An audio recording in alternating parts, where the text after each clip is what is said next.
the Schmo with the pro, with the New York Times bestseller, the TV star, the former UFC middleweight, the Green Beret, above all, the man who bleeds red, white, and blue, Tim Kennedy in the flesh, the USCCA booth here, SHOT Show 2023. How we doing? That's amazing. Man, I love this. I love this industry. I love this world. Obviously, I love freedom. I love liberty. And I think this is one of the times where that community gets to get together and talk about how wonderful it is to be free. How was the workout this morning? You were hosting it with the first responders here in Las Vegas. How was the turnout? And how difficult was it? Where were you? Question one. Question two is, why weren't you there? Yeah, those are important questions. Yeah.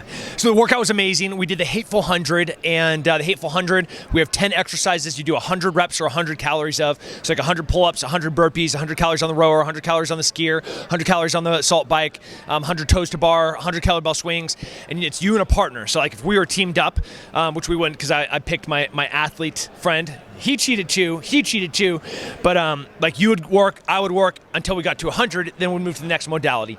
The turnout was crazy. We had 100 some odd people there, lots of Las Vegas Metro police, fire, EMS, and so it was a real cool community, and I tried to kill everybody. Certainly, wouldn't expect anything less from you. So what's new this year, SHOT Show 2023? Yeah, man, a bunch of new products, which is cool. It's always fun to see innovation, but I think the newest and most relevant is the center of gravity that everybody. It's been a wild couple of years with civil unrest, around the elections, the last national election between Trump and Biden, and then the BLM and some cities burning, and the Second Amendment is under attack, maybe a little bit more than usual. Illinois just passed assault gun, they call it assault gun, a ban limiting some types of firearms, and then most recently the ATF said they changed some language in a law that makes a whole bunch of guns that are currently being owned by a lot of people just immediately illegal. So like guns that I own, I have to then go and register, and that's not ever the idea. I really believe in law-abiding citizens being able to live freely, freedom of speech, freedom of religion, search and seizure, like none of that. We have to do it right, and Second Amendment is part of that. So I'm just like a liberty and freedom first guy across the whole entire board, and I hope that we all can kind of come together and appreciate the importance of freedom. Freedom's a key thing. It was this time last year the Schmo chatted with you at the SHOT Show 2022. We talked about Jon Jones. You said to the Schmo that he could beat Ciryl Gane and Francis Ngannou on the same night. And him as a heavyweight, God, it's frightening. So you're not going to predict who he's going to be fighting and getting the strap from, whether it's Ciryl Gane or Francis Ngannou? I'm saying it doesn't matter. Okay, fair enough. He'll beat both those guys in the same night. Wow. Well, Mr. Kennedy, March 4th, UFC 285, Jon Jones returning to heavyweight, and he's fighting Ciryl Gane. Have you seen him, John? He's a big boy. He's big, but he's still moving like he was at light heavyweight. And I think a lot of people are curious about, is he going to have the same mobility? Is he going to have the same timing? Is he going to have kind of that same Jon Jones spark and that explosiveness? And it looks like he still is going to have that. We won't see, of course, until you're in the cage. When that octagon door closes, it does something, right? It changes people. But let's not forget who that guy is. Jon Jones, one of the greatest of all times. Obviously he's had a storied career that's peaks and valleys of personal struggles. But man, when that octagon closes, who touches him? Who really brings him to deep waters? Gustafsson did one time, and then Jon Jones came back and said, "Hey, this is what it looks like when somebody comes and tests me for my belt." And so I'm excited. He's fighting for the heavyweight title. Yeah. His first fight back. Crazy. It's crazy. And guess what? It was UFC 270 when Francis Ngannou, essentially on one leg, a torn ACL, he beat Ciryl Gane with his wrestling. And we know Jon Jones' wrestling capabilities. Yeah, Ciryl Gane, if he's looking at this fight stylistically, he has to be planning to fight the takedown. Jon is a hard man to stop. If you are focusing on stopping a takedown, Jon is so creative, and he can hit you. He has so many tools in his repertoire, his tool belt, with his elbows and the front kicks, the leg attacks. There's not a strike that he can't utilize. And when somebody in a single modality of, okay, I'm gonna just have to out counter wrestle this guy, like that's your plan, he's going to knock you out. And then, so you got to show up to want to fight, and Ciryl Gane has to show up to want to fight. And welcome to Jon Jones' world, right? So what do you think of the UFC and the baddest man on the planet, Francis Ngannou, not coming to terms, and he's no longer a part of the UFC? They're losing their current or their active heavyweight champion of the world, Francis Ngannou. It's lame. You can't. This is something I've always struggled with the UFC with is how they treat talent. You know, when you have guys wanting to go step out of the organization to go fight to make real money, we have a problem within the sport, right? And when your heavyweight, the baddest dude on the planet, your heavyweight champion is like, hey, you're not paying me what I deserve, and he doesn't. He's not getting paid what he deserves. There should be no question that organization should walk up to their champion and be like, hey, what do I do to keep you here? How do I make you happy? You want a bit of the gate? You want a little bit of the pay-per-view? You want to pick your next two opponents? Like, that's what they did with Conor. So I realize that Ngannou's not moving the needle like Conor did, but at some point you got to start treating your athletes with the respect that an athlete deserves. And this is your heavyweight champion. Come on, man. As someone who's been able to know when to walk away from the game, your former opponent, Luke Rockhold, he retired in August. Now he's contemplating making a comeback. How do you know when enough is enough, Tim?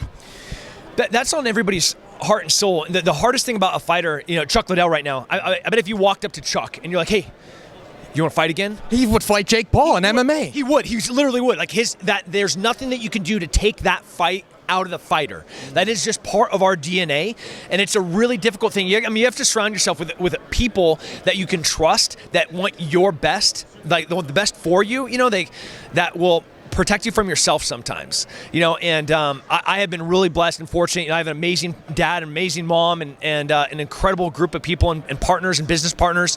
And I took that kind of fight heart and I redirected that into other areas, saving veterans, mental health, my businesses, and an entrepreneur, fighting for freedom. Like, these are things that I'm going to take that same string that drives me in the fight world, and I'm going to just apply that energy to the things that I care about as much. Who is one person, dead or alive, Tim Kennedy would love to break bread with?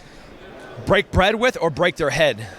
We could say both, but break bread was the initial question. Yeah, I mean, I would love to skull stomp Hitler, Mao, Lenin, like that. Those top list of just curb check, skull stomps, and then break bread with. Going back to some of the founding fathers like Jefferson and Franklin, not judging a man off the times that we live in, but judging the man off the times that they existed in.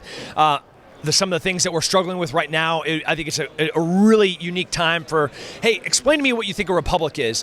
Hey, what does it look like to have sovereignty? What does it look like when you said freedom of speech? You didn't say no hate speech. You said freedom of speech. What does that look like? How do I ensure that every single marginalized group, whether LGBTQ or the black community, how do they all have the same freedom that we have? How do we do that? At the time we had slaves.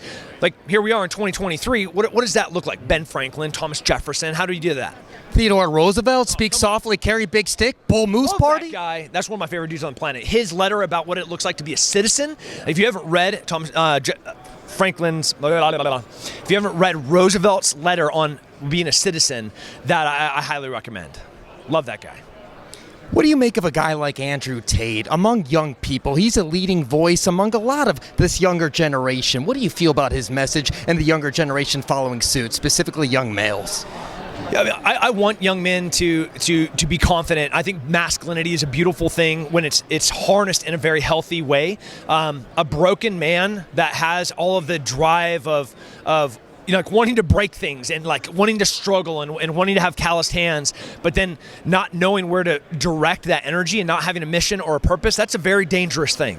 And I think we've been in a really dangerous time where we have lots of young men that are broken little toys. There's nothing wrong with video games, but they've only been playing video games. There's nothing wrong with having a snack or eating a bag of potato chips in your mom's basement, but like that is your life. You got to do something else. So I never want to disparage people. I want to encourage them to like get up, do, create, innovate, engineer, do the things that we're like meant to do. It's in our DNA to go out there and struggle and to work. And I am, as much as I love freedom of speech and everybody should have it, you can still look at a guy that's inciting people to do dumb stuff and be like, man, he's got a right to say it, but what he's saying is not very smart. Can we get a final message for all the Tim Kennedy fans out there worldwide? Man, stay safe and stay free. Work hard. You know, there's never an opportunity that is going to be given to you. You have to earn every single little bit of it. You know, if you look at my fight career, title fights, like I earned those. You know, like I had to go beat Robbie Lawler and Michael Bisping to even be considered in a title contention. You know, I had to, you know, losing to Jacare for a title fight at Strikeforce, then bouncing back and fighting 4 more times to be like, hey, give me another shot. You know, like this, it's never going to be any different. Like, in the business world, as an entrepreneur, I fight every single day. Yesterday, I worked a 23-hour day. I went home and I slept for 1 hour before I went back to work. You know, so nothing's going to be given to you. You got to earn everything, so you got to get out and work. And also, a good choke gets the hand high in the collar. You pull this down, and then you choke. He's the pro. I'm the schmo. SHOT Show 2023. We're out.